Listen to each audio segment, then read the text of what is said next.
নমস্কার, জয় শ্রীরাম, হর হর মহাদেব।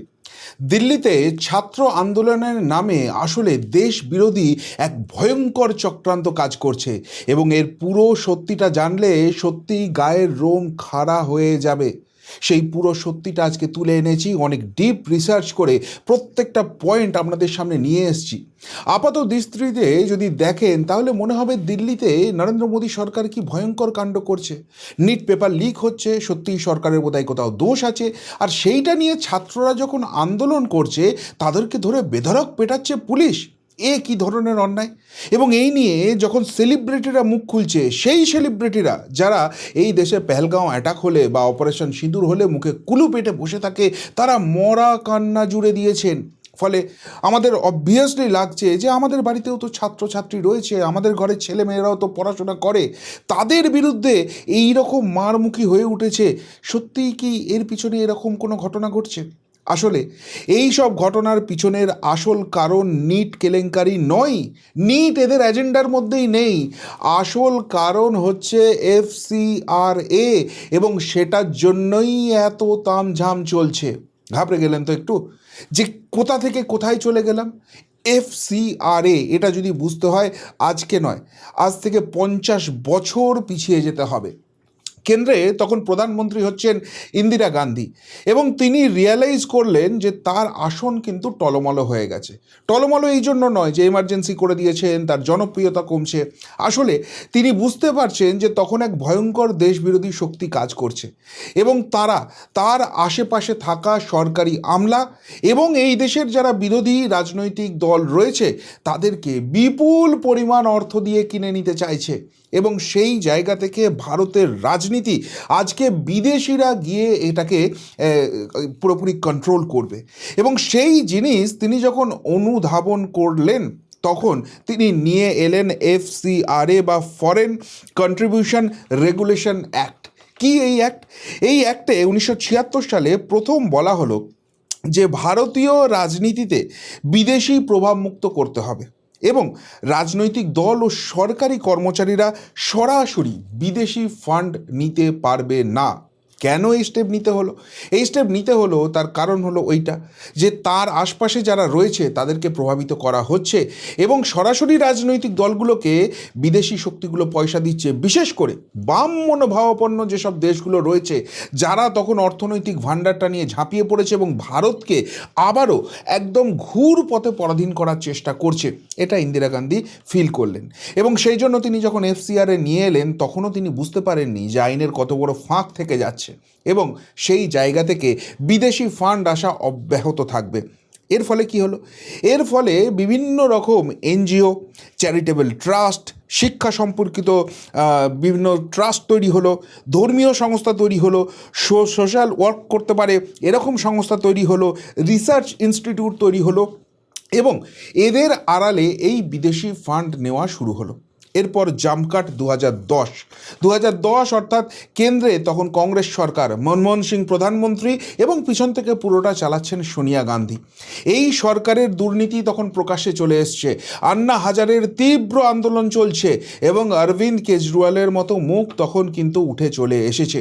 তখন এরা কিন্তু অনুধাবন করলেন যে আবারও বিপুল পরিমাণ বিদেশি ফান্ডিং আসতে শুরু করেছে। 1976 সালে যে রুলটা তৈরি করা হয়েছিল তার ফাঁক ফোকর দিয়ে ওই NGOদের মাধ্যমে কিন্তু প্রচুর পরিমাণে টাকা ঢুকছে।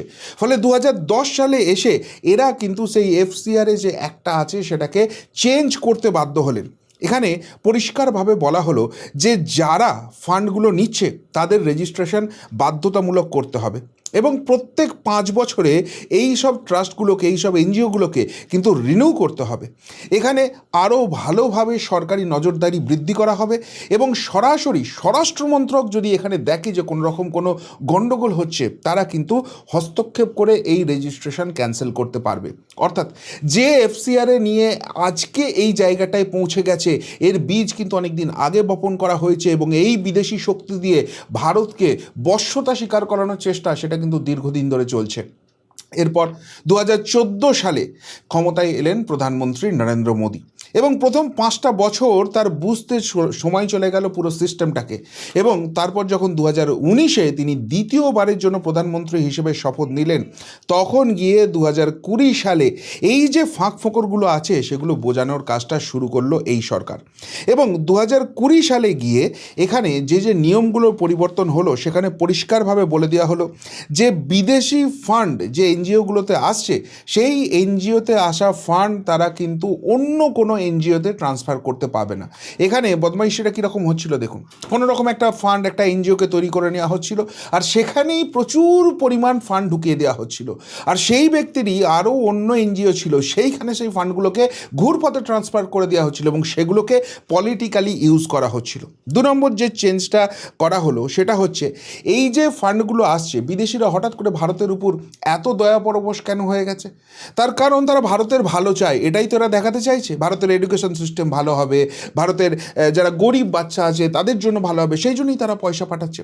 অথচ দেখা যাচ্ছে এই ফান্ডগুলো বিপুল পরিমাণে খরচ হচ্ছে অ্যাডমিনিস্ট্রেটিভ খরচ হিসেবে, অর্থাৎ সোজা কথায় একটা ব্ল্যাঙ্ক খরচ দেখিয়ে সেই টাকাটা পলিটিক্যালিকে মিস ইউজ করা হচ্ছে। ফলে সেই জায়গায় অ্যাডমিনিস্ট্রেটিভ খরচ 50% থেকে 20%-এ কমিয়ে নিয়ে চলে আসা হলো। এই যে বিদেশি ফান্ড আসছে, এটা ট্র্যাকিং সম্পূর্ণ ভালোভাবে স্বচ্ছভাবে করার জন্য প্রত্যেকটা এনজিওকে বাধ্যতামূলকভাবে দিল্লির যে এসবিআইয়ের মেন ব্রাঞ্চ আছে সেখানে অ্যাকাউন্ট খুলতে বলা হলো। এবং যারা এই এনজিওগুলোর সঙ্গে যুক্ত রয়েছেন, মূল অফিস বিয়ারার যারা এই টাকা পয়সাটা হ্যান্ডেল করছেন, টাকা নিয়ে আসছেন বা টাকাটা খরচ করছেন, তাদের প্রত্যেকের আধার ভেরিফিকেশান বাধ্যতামূলক করে দেওয়া হলো। এবং সবথেকে গুরুত্বপূর্ণ, এখানে যদি কোনো সন্দেহ হয়, সেই সন্দেহের সময় তদন্ত চলাকালীন এই ফান্ডকে আর ইউজ করা যাবে না, সেটাকে সিজ করে দেওয়া যাবে। এই নিয়মগুলো 2020 সালে নিয়ে আসা হলো। ব্যাস অনেকটা ওই আরশোলাদের মুখে গ্যামাক্সিন দেওয়ার মতো একটা চাপ সৃষ্টি হলো এবং ছটফটানি বাড়তে শুরু করলো। বিদেশ থেকে যে ফান্ডটা আসছিল, যেটা এই ভারতবর্ষের রাজনীতির পাশাটাকে ওলটপালট করে দেওয়ার চেষ্টা করা হচ্ছিল, সেটা অনেকটা ট্যাকেল করা হলো। কিন্তু ওই যেরকম আইন থাকে, আইনের ফাঁকও থাকে, সেরকম এর ফাঁক ফোঁকরও বার করা শুরু হয়েছিল। এবং গত 5 বছর ধরে সেই প্যাটার্নটাকে রিড করে 2026 সালে একটা অ্যামেন্ডমেন্ট আসছে। সেই অ্যামেন্ডমেন্ট যদি ইমপ্লিমেন্ট হয়ে যায় তাহলে মারাত্মক ক্ষতিগ্রস্ত হবে এবং আপনারা বুঝতে পারবেন কেন এই ককরোচদের সামনে নিয়ে এসে এই তাণ্ডবলীলা চালানো হচ্ছে, কেন সোনাম ওয়াংচুক তার এত ইন্টারেস্ট হচ্ছে, সে নিজের প্রাণ দেওয়ার জন্য একদম অনশনে অবধি বসে গেছে। সোনাম ওয়াংচুকের কথা একটু পরে আসছি। 2026 সালের কী পরিবর্তনগুলো আসছে পরিষ্কারভাবে বলে দেওয়া হলো, যদি কোনো এনজিওর রেজিস্ট্রেশন এক্সপায়ার, ক্যান্সেল বা সারেন্ডার করে দেয় বা অন্য কোনো কারণে যদি সিজ হয়ে যায়, তাহলে এই এনজিওর আন্ডারে সমস্ত যে সম্পত্তি আছে সেটা সরকারের সম্পত্তি হয়ে যাবে। তার কারণ হচ্ছে তোমার রেজিস্ট্রেশন ক্যান্সেল হচ্ছে মানে কিছু না কিছু তো গণ্ডগোল আছে, তুমি সারেন্ডার করছো মানে কিছু না কিছু তো গণ্ডগোল আছে। 2, আগে যদি এরকম রেজিস্ট্রেশন ক্যান্সেল হয়ে যেত তাহলে সেটা যখন তারা রিস্টোর করতো আবার সমস্ত কিছু ফেরত পেত। কিন্তু সরকার এবার নিয়ম নিয়ে চলে এলো যে রেজিস্ট্রেশন যদি ক্যান্সেল হয় বা কেউ সারেন্ডার করে তাহলে একটা নির্দিষ্ট সময়ের মধ্যে সেটাকে রিস্টোর করতে হবে, যদি না করতে পারে এই সম্পত্তি সরকার নিয়ে নেবে। এবং আগে যেটা করা হতো, এই এনজিওগুলো স্থানীয় সরকার অর্থাৎ রাজ্য সরকার বা যেগুলো আমাদের কেন্দ্রশাসিত অঞ্চল আছে সেখানকার যে স্থানীয় সরকার রয়েছে তারা এই এনজিওগুলোর রেজিস্ট্রেশন বা সমস্ত কিছু ট্যাকেল করতো। এই সরকার যেটা করে দিল, যেহেতু বিদেশি ফান্ডের ব্যাপার রয়েছে এবং প্রচুর রকম রাজনৈতিক এদিক ওদিক করার ব্যবস্থা রয়েছে, সেই জন্য একটা সেন্ট্রালাইজড অথরাইজড সংস্থাই করে দিল। তারা এবার পুরো ব্যাপারটাকে মনিটর করতে শুরু করতে হবে। তার থেকেও বড় কথা, যে এনজিওগুলো এতদিন দেখাতো যে হ্যাঁ আমাদের এত ফান্ড এসছে আমরা খরচ করে দিয়েছি, সেই এনজিওগুলো এখন আর সেই জিনিসটা করতে পারছে না। মনিটরিং অনেক তীক্ষ্ণ করে দেওয়া হচ্ছে, এক্স্যাক্ট পারপাস কী কাজ করার জন্য এই এনজিওগুলো এইগুলো নিচ্ছে এবং এক্স্যাক্ট স্টেট কোথায় কোথায় বা কোন কেন্দ্রশাসিত অঞ্চল কোন রাজ্যে এরা কাজ করছে সেই সমস্ত কিছু ডিটেলস সরকারকে দিতে হবে।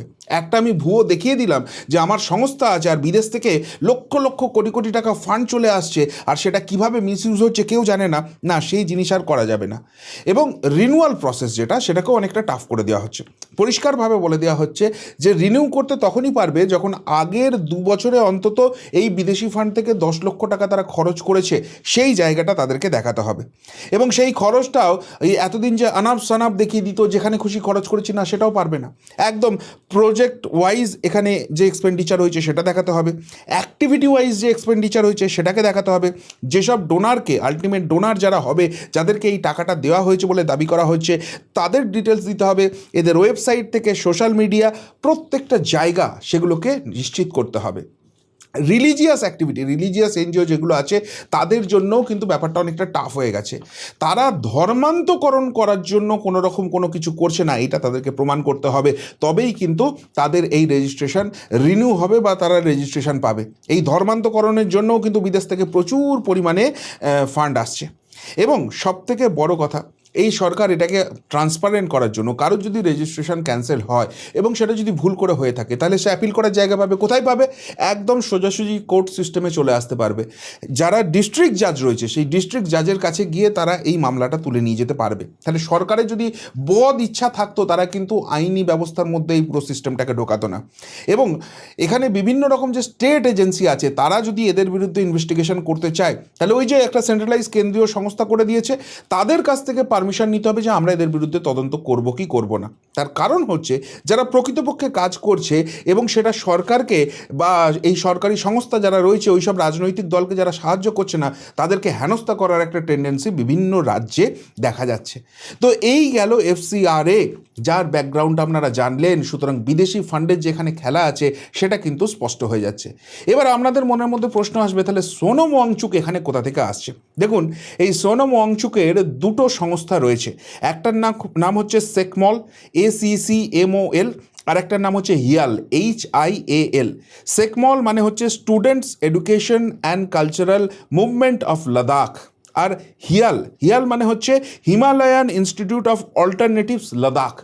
এই দুই সংস্থাতে সোনম ওয়াংচুকের নামে কোটি কোটি টাকা বিদেশি ফান্ড আসছে। কখনো পাকিস্তান থেকে, কখনো চায়না থেকে, কখনো আমেরিকা থেকে, কখনো ইউরোপের বিভিন্ন দেশ থেকে কোটি কোটি টাকা অনুদান আসছে। এবং এখানে গিয়ে গেস্ট লেকচারার হিসেবে সোনম ওয়াংচুক বা সেখানে গেস্ট হিসেবে গিয়ে সোনম ওয়াংচুক বক্তব্য রাখছে, ভাবুন।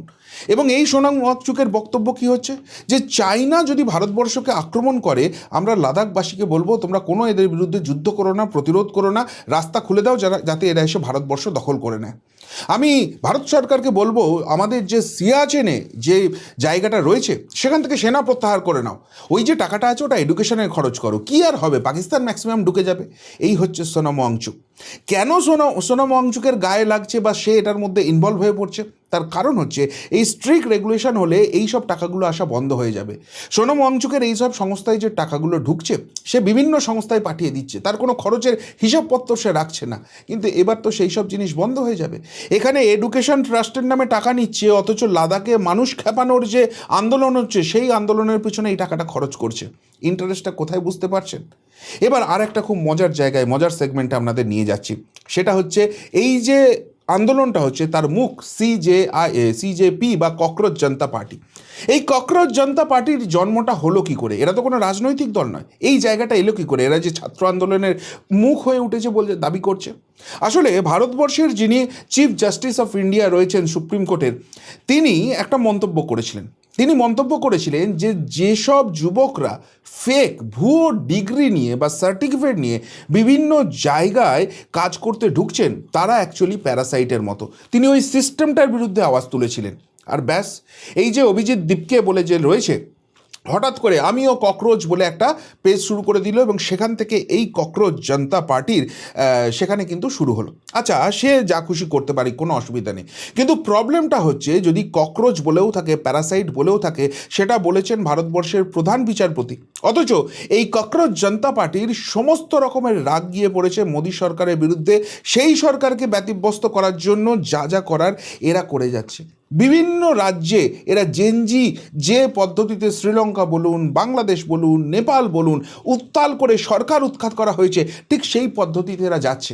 তাহলে এই যে ককরোচ জনতা পার্টি নামটা এসেছে যে জায়গা থেকে, সেখানে কোনো রকম তো এদের বিপ্লব নেই। বিপ্লবটা সরকারের বিরুদ্ধে হচ্ছে, সন্দেহটা এখানেই জাগছে। তবে সন্দেহের জায়গাটা শুধুমাত্র এই জায়গাটা থেকেই নয়। এরা এই যে এত বড় আন্দোলনটা করে ফেললো এবং সেখানে দেশবিরোধী শক্তি ঢুকে গেল, সেখানে টুকরে টুকরে গ্যাংয়েরা ঢুকে গেল, সেখানে বিভিন্ন রাজনৈতিক প্ল্যাটফর্ম ঢুকে গেল, কোটি কোটি টাকার ইনভেস্টমেন্ট হয়ে গেল, এই যে জায়গাটা তৈরি করা হচ্ছে, সরকার গোয়েন্দা কারোর কাছে কোনো খবর নেই কেন? এই প্রশ্নটা তো জাগবেই যে এরা তো আন্দোলন করছে, ঠিক আছে, কিন্তু সরকার সেটাকে আগে থেকে জানতে পারলো না, সামাল দিতে পারলো না। তার কারণ হচ্ছে এরা যে টেকনোলজি ইউজ করছে, এরা যে সিস্টেম ইউজ করছে। প্রথমে সন্দেহ হচ্ছিল যে পাকিস্তান থেকে সেই টেকনোলজি এসেছে, না, পাকিস্তান নয়, ইরান এবং হংকং থেকে এই টেকনোলজি এরা নিয়ে এসছে। এবং এখানে যে প্রযুক্তি তারা ব্যবহার করছে, সেখানে না লাগবে সিম কার্ড, না লাগবে ইন্টারনেট, সেইভাবে তারা এই জিনিসটাকে ব্যবহার করতে পারে। ভাবতে পারছেন কতখানি বৈদেশিক ইনভলভমেন্ট থাকলে এই ধরনের কাণ্ড সো কল্ড ছাত্র আন্দোলনের নেতারা করতে পারে? তাহলে এইসব দেখে শুনে কি মনে হচ্ছে যে এটা একটা সোজা সাপটা সিধা সাদা ছাত্র আন্দোলন শুধুমাত্র নিট প্রশ্ন কেলেঙ্কারি নিয়ে হচ্ছে? এবং আরেকটা ব্যাপার দেখুন, এখানে এদের যে আন্দোলন রয়েছে সেটাকে সমর্থন করছে কারা? জামাত ইসলামী, যাদের সম্পূর্ণ রকমের একটা মদত ছিল হাসিনা বিরোধী আন্দোলন করা, বাংলাদেশে জেনজি আন্দোলন করা, এবং তারা যে কিমাল আজকে সারা বিশ্বের সামনে সেটা প্রমাণিত হয়ে গেছে। এরা কিন্তু এই ককরোচ জনতা পার্টিকে নিয়ে লাফালাফি করছে, পুরোপুরি এদেরকে সমর্থন করছে। সন্দেহ তো আরও দানা বাঁধছে। কিন্তু এর বাইরেও একটা জায়গা আপনি চিন্তা করুন, সরকারের যদি কোনো রকম কোনো সদিচ্ছা না থাকতো, এই যে নিট প্রশ্নপত্র ফাঁস হচ্ছে, তাহলে কিন্তু সরকার এটা নিয়ে চুপচাপ বসে থাকতো, এটা নিয়ে কোনো রকম কোনো স্টেপ নিত না। কিন্তু প্রধানমন্ত্রী স্বয়ং কি বলছেন? তিনি এটার ব্যাপার শেষ দেখে ছাড়তে চান, ফাস্ট ট্র্যাক কোর্ট করছেন। অর্থাৎ সরকার একটা সদিচ্ছা আছে। তার থেকেও বড় কথা, এরা প্রথম থেকে ডিম্যান্ড করে আসছিল যে সরকার এটা নিয়ে কোনো রকম তাদের সঙ্গে কথা বলতে চাইছে না, কোনো রকম আলোচনা করতে চাইছে না। অথচ আমরা দেখলাম জেপি নাড্ডাজির বাড়িতে গিয়ে এদের দুই নেতা গিয়ে বৈঠক করে এলো, সেখানে হাতে মোবাইল আছে, অথচ বাইরে এসে সম্পূর্ণ মিথ্যাচার করে গেল যে আমাদের নাকি মোবাইল সিজ করে নেওয়া হয়েছে। এখনও সরকার বলে যাচ্ছে যে আপনারা আসুন, আপনাদের সঙ্গে আলোচনার জায়গা খোলা আছে, আপনারা যদি সদর্থক পদে এগোতে চান আমরা আলোচনা করতে প্রস্তুত। কিন্তু তবুও সেই আলোচনাটা হচ্ছে না। কেন সেই আলোচনা থমকে আছে? তার কারণ হচ্ছে এরা প্রথম থেকেই বেশ কিছু দাবি দাওয়া পেশ করে আসছে। যে দাবি দাওয়ার শীর্ষে রয়েছে শিক্ষামন্ত্রী ধর্মেন্দ্র প্রধানের পদত্যাগ অবশ্যই চাই, আগে পদত্যাগ হবে, তারপর আমরা আলোচনা শুরু করব। আচ্ছা, কোথাও কোনো আলোচনা শুরু হলে প্রি কন্ডিশনাল কি আলোচনা হতে পারে? দুপক্ষই সেখানে যাবে, আলাপ আলোচনা চলবে, কোথাও একটা মধ্যস্থতা ঠিক হবে বা কোনো একটা এক্সট্রিম পয়েন্টে গিয়ে সেই সিদ্ধান্ত হবে। কিন্তু আগে আমার এই সিদ্ধান্ত মানো, তবে আমি আলোচনায় যাব। আজ অবধি পৃথিবীর কোনো আলোচনা এইভাবে হয়েছে বা সেটা সফল হওয়া সম্ভব? যদিও ধর্মেন্দ্র প্রধানের রেজিগনেশনের ব্যাপারটা একটু পরে আসছি। দ্বিতীয়, এদের যে দাবিটা রয়েছে সেই দাবিটা হচ্ছে যে আলোচনা করতে হবে যন্তর মন্তর। কোন যন্তর মন্তর? যেখানে কিন্তু জিহাদিরা ঢুকে গেছে। যেসব ছবি উঠে আসছে, পুলিশকে যেভাবে, সিআরপিএফকে যেভাবে আক্রমণ করা হচ্ছে, যেভাবে সেখানে গাড়ি জ্বালিয়ে দেওয়ার চেষ্টা করা হচ্ছে, ভাঙচুর করা হচ্ছে, পাথরবাজি করা হচ্ছে, সেখানে দেশের প্রধানমন্ত্রী থেকে আরম্ভ করে স্বরাষ্ট্রমন্ত্রী, হাই প্রোফাইল মন্ত্রীদের সেই রকম একটা আনসিকিউর জোনে যেতে হবে। হোয়ারাস যদি আলোচনা কোনো একটা নিরপেক্ষ জায়গায় এরা চাইতো, এদের কিন্তু একটা সেই দাবির জায়গা থাকতো।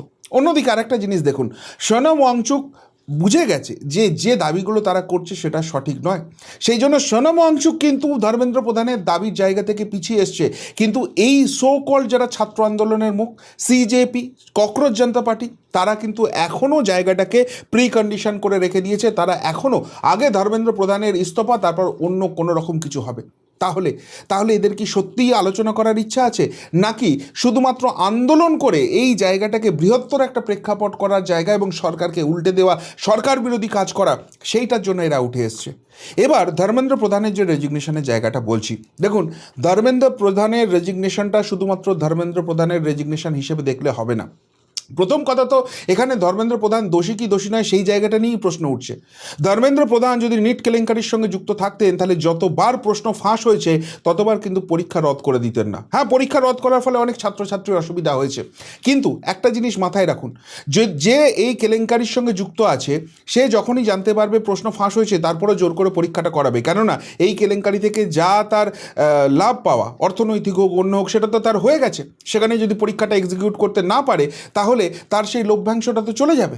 তাহলে এখানে ধর্মেন্দ্র প্রধানের যে ইন্টেনশনটা আছে, হ্যাঁ, এক্সিকিউশন পদ্ধতিতে ভুল আছে, প্রশ্ন লিক হওয়া উচিত ছিল না, আরও স্ট্রিক্ট হওয়া উচিত ছিল সরকারের, কিন্তু এটার সঙ্গে ধর্মেন্দ্র প্রধান যুক্ত রয়েছে এই জায়গাটা কি ধোপে টিকছে? 2 নম্বর একটা জিনিস চিন্তা করুন, এখানে যদি ধর্মেন্দ্র প্রধানকে রেজিগনেশন দেওয়ানো যায়, তাহলে মোদী সরকারকে গত 12 বছরে যে দোষটা দেওয়া যায়নি, যে দাগটা লাগানো যায়নি, সেই দাগটা কিন্তু রাজনৈতিকগতভাবে এবার লাগিয়ে দেওয়া হবে। কেননা সব বিরোধীরা এই আন্দোলনটাকে সামনে রেখে এক ছাতার তলায় চলে এসছে, অর্থাৎ করাপশনের দাগ এই নরেন্দ্র মোদী আন্দোলনের গায়ে লেগে গেছে। এবং শুধুমাত্র তাই নয়, এই জিনিস এত সিম্পলিভাবে নেবেন না। এখানে কেন্দ্রের দুটো জিনিস রয়েছে, একটা হচ্ছে ন্যাশনাল এডুকেশন পলিসি, একটা হচ্ছে ন্যাশনাল টেস্টিং এজেন্সি, যেটা বৃহত্তর প্রেক্ষাপটে ভারতকে যে ভুল ইতিহাস বারবার পড়ানো হয়, গুলিয়ে দেওয়ার ইতিহাস পড়ানো হয়, যেখানে এই দেশের বিপ্লবীদের সন্ত্রাসবাদী হিসেবে পড়ানো হয়, সেই সব সিস্টেম কিন্তু চেঞ্জ হচ্ছে। ফলে টুকরে টুকরে গ্যাংয়ের কিন্তু ব্রেন ওয়াশ করতে আগামী দিনে খুব প্রবলেম হবে। শিক্ষামন্ত্রীকে সরিয়ে দিলে এরপর নেক্সট অ্যাটাক কিন্তু ওই জায়গাটায় চলে যাবে। এছাড়াও যদি ভোট ব্যাংকের হিসেব দেখেন, ধর্মেন্দ্র প্রধান কিন্তু পুরো পূর্ব ভারতে বিজেপির অন্যতম ওবিসি মুখ, এবং এই ওবিসি ভোট ব্যাংক কিন্তু নরেন্দ্র মোদী সরকারের সঙ্গে একদম ওই ডাঁটকে খাড়া থাকা বলে না, সেই জায়গাটায় রয়েছে। ফলে এই রকম একজন ওবিসি নেতার গায়ে দাগ লাগিয়ে যদি তাকে সরিয়ে দেওয়া যেতে পারে, তাহলে এই ওবিসি ভোট ব্যাংকে কিন্তু ফাটল লাগবে। এছাড়াও মোদী শাহের অত্যন্ত কাছের মানুষ হচ্ছেন এই ধর্মেন্দ্র প্রধান, সেটা রাজনীতিগতভাবে। কিন্তু যদি মোদী শাহের ইন্টারনাল সার্কেলের কাউকে এইভাবে ছিটকে দেওয়া যেতে পারে, পুরো টিম মোদির কনফিডেন্সটাকে তলিয়ে দেওয়া যেতে পারে, এমন একটা এক্সপেকটেশন কিন্তু এদের আছে। এবং সবথেকে গুরুত্বপূর্ণ কথা, ধর্মেন্দ্র প্রধান শুধুমাত্র মন্ত্রী নন, ধর্মেন্দ্র প্রধান বিজেপির যে কোর স্ট্র্যাটেজিক টিম আছেন তার অত্যন্ত গুরুত্বপূর্ণ একজন সদস্য। এই যে পশ্চিমবঙ্গের নির্বাচনটা হয়ে গেল, সেখানেও বিজেপির স্ট্র্যাটেজি নির্ধারণে তার একটা অত্যন্ত গুরুত্বপূর্ণ ভূমিকা ছিল। আগামী দিনে 2027-এ একটা উত্তরপ্রদেশের যে নির্বাচন আছে, সেখানে বিজেপির জন্য কঠিন অ্যাসিড টেস্ট হতে চলেছে। সেই জায়গাটাই ধাক্কা খেলে 2029-এর ইলেকশন ধাক্কা খাবে। সুতরাং সেই সমস্ত কিছু মাথায় রেখে তার আগে যদি ধর্মেন্দ্র প্রধানকে চাপ দিয়ে রেজিগনেশন দেওয়ানো যায়, তাহলে কিন্তু সেই সব কনফিডেন্সের জায়গাতেও ধাক্কা লাগবে।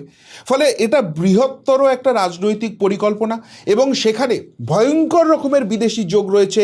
এবং নিট কেলেঙ্কারি বা নিট প্রশ্ন ফাঁস এদের এজেন্ডার মধ্যেই নেই। যদি থাকতো, তাহলে যেদিনকে জেপি নাড্ডাজির সঙ্গে এরা বৈঠক করতে গেল, সেখানে এই নিট কেলেঙ্কারি বা নিটে যারা ক্ষতিগ্রস্ত হয়েছে তাদের তরফ থেকে প্রতিনিধি যেত, তারা কিন্তু কেউ পিকচারে নেই। মাঝখান থেকে ক্ষীর খেয়ে যাচ্ছে কারা? এই বিদেশি পয়সায় যারা ফুলে ফেঁপে ঢোল হচ্ছিল, এই বিদেশি পয়সায় এসে যারা ভারত বিরোধী কাজ করছিল এবং এনজিওর নামে পয়সা নিয়ে ভারতকে টুকরে টুকরে করার প্ল্যান করছিল, তারা কিন্তু সামনে থেকে নেতৃত্ব দিচ্ছে।